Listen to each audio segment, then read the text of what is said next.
All right, last but certainly not least, we're here on day 3, August 8th. I'm going to scroll down. We're going to notice that we've got some important links here, including some resources that you'll be using as a teacher.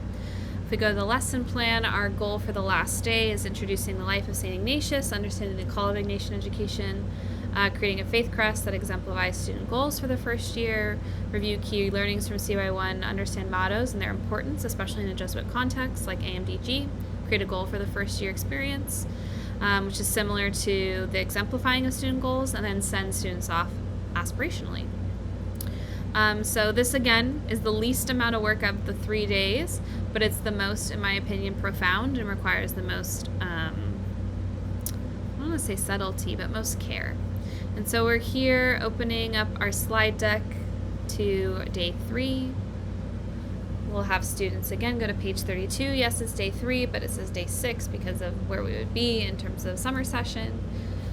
Reviewing this quote. See if they remember the last line. Everything is yours, do with it what you will. Give me only your love and your grace. That is enough for me. Amen. And they might not, but again, we want to start encouraging them to get familiar with the Suscipe. Then we're going to go ahead and select a Loyola norm that best corresponds with how we are thinking about, beginnings. What is the norm that they want to take into their Cup Year 1? Let's talk about those grad values. What was the one we did on on Tuesday? Open to growth. What was the one we did on Wednesday, yesterday? Intellectually distinguished. And now we're focusing on loving. Have somebody read that definition. And then we're going to get into the Van Gogh quote, review of CY1, life of St. Ignatius, and then creating a crest of our own. This idea of what does it mean that great things are done by a series of small things brought together? What might that have to do with loving? What might that have to do with a Loyola journey, etc., etc.? Then we're going to recap. I'm actually going to delete this side. And instead of calling it recapping day 5, we're just going to call it recap of CY1 symbolism. We didn't know this, but I'm gonna, right? And so we talked about the crest. What do we remember from the crest? Hopefully the Loyola, the striped field, the L. And again, we're gonna call that recap of CY1 symbolism.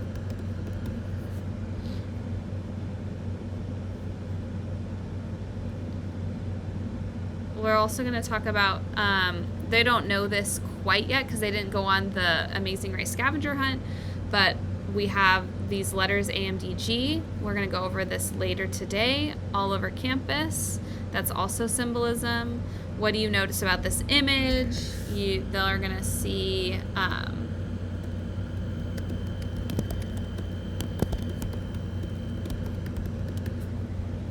hopefully they'll notice the crest. Also the L, this L is typically something we see in a lot of athletic areas, so you'll see the paw and the L. See AMDG again, which we'll go over later, AMDG with the L and paw on the side of the football uniform. See the L for Loyola, AMDG, and then finally one of my favorite sports equipment is that lacrosse helmet with the L, AMDG, and actually Loyola Hall, a schematic, which is really cool. So on the same topic of symbolism, we want to look at these images. What do you see? What do you see that's familiar? Hopefully they see a crest. They see the Onus family colors. Maybe they see that IHS. They would have learned about the IHS being the first Greek letters of Jesus' name. Maybe they'll say Ignite de Loyola, so they'll see that this is probably St. Ignatius. We also want to notice that like his face, very withdrawn, kind of demure, holding sort of his stomach, maybe his heart. A lot of frilly kind of soldier gear, so we can tell that that's his job. What do we notice in the next one? Well, this is actually the same person, a little bit older. We can see the forehead wrinkles. We see a halo. This is more like priestly garb and attire. What do we see but AMDG? A little bit more of like a writer of letters. We see the cross. So we're noticing kind of the same person, but sort of a different steez altogether. And what we're going to say is that we believe that this is Ignatius's journey towards authenticity. Not to say that he wasn't authentic as a soldier, but it really was him trying on a job, a responsibility, what he thought he should do, and then he became who he is now, which is a saint. And that journey towards authenticity is something we're inviting all of our students to embark upon. So watch this video, The Olive, to give sort of a synopsis of St. Ignatius's life. Then we'll debrief. How does St. Ignatius work towards authenticity? We'll start with a think, pair, share, so they'll take notes. What do you notice about how he's getting more and more authentic? I would actually argue that you let them know that this is what you're looking for when they're watching the video. Some examples are, humility, to be in a class full of people much younger than himself to learn Latin. Him having really important friendships with like Francis Xavier. Him taking some solitude in Manresa. Like there are all different ways that he worked towards his authenticity. Have the students pair up and then share about those events. After that, you'll notice in the video that as students of a Jesuit school, you have been called to authenticity. That means you're a person of critical thinking, of social responsibility, and personal development. It's not necessarily what you do, but it's a state of how you are. And so really helping our students lean into those three kind of facets of we want you to be critically thinking, we want you to be socially responsible, and we want you to develop into the person you're called to be. And with that in mind, with knowing that you want to be a critical thinker, socially responsible, and also, most importantly, developed, we want you to think about your Cub Year 1 in the form of a crest. Symbolically, what could this represent? So in the upper right-hand area, we want you to put your initials there, just like the L for Loyola. What kind of spirit do you bring? And so picking some images and terms that could be associated with those talents, treasures, and intangibles. In the bottom right, we want to put cor, which in Latin means from your heart. You're going to put your 6-word memoir there. Either your life story or even why you chose Loyola says a lot about what you're committing to here at this place. And so just like you chose Loyola, Loyola chooses you back. And so this is kind of an opportunity to really reflect on your why. And then finally, we know that we can have a why and we can have a how. But if we don't have a process or practice, it kind of falls by the wayside. So prax in Latin means practice. So what are the habits that you want in order to be successful at Loyola?